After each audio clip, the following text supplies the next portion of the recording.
Hello there. Good afternoon. I'm Dr. Susan McGregor. At a touch of spa in Woking, I help women with skincare problems feel more self-confident by creating personalized, science-based treatments that can rapidly improve their skin. Today, I want to talk with you about microneedling and laser treatments. No, I'm not going to be offering them. Relax. Did you, by any chance, catch up on the series on BBC TV in the last couple of weeks? The series on cosmetic surgery? For those of you who are already clients, you'll know that I take a very gentle, science-based approach to your skincare, without apology, and the results are amazing. You repeatedly tell me so. Thank you very much. But times are changing, and more of you, there's a tendency that is pervading to want a one-off, quick treatment that will resolve all your skincare problems. More and more, you're being persuaded to follow what the celebrities are doing, what's happening on Love Island, what's on social media, in order to feel beautiful. As an aside, though, just let me mention, it's interesting that guys don't think that this approach really works. Just think about it. Recently, though, I've had a few questions about whether it would be beneficial to try microneedling or CO2 laser treatment for skin tightening. So it's really timely that the Beeb has chosen this time to air this series on cosmetic surgery. And I am so very glad that they've made the point that in the UK, the cosmetic industry is largely unregulated. What does that mean? Well, it means that anybody can do it. So it might be worth exercising an element of buyer beware if you want to go in this direction. The first episode, going back to the Beeb, talked about microneedling and laser treatment. Both are classed as non-invasive treatments. I thought I'd share the main points of that episode, that documentary with you, in case you missed it.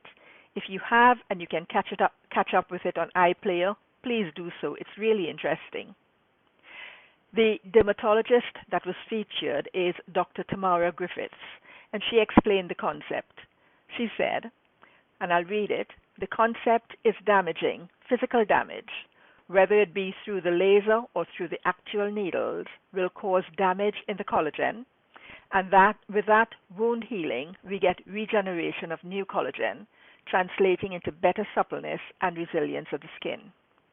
She went on to explain that, in general, dermatologists' view is that when they talk about regeneration of the skin, the view is that the more destructive the treatment, the more the potential result.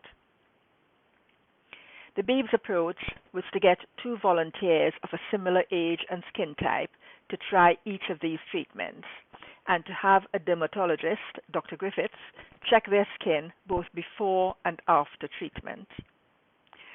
But before we talk about the treatments, it's worth just having a word about how long the results can last and how often you have to repeat the treatment and how much it costs. According to the internet, for microneedling, you should aim to have 4 to 6 treatments spaced 4 to 6 weeks apart, followed by regular maintenance sessions.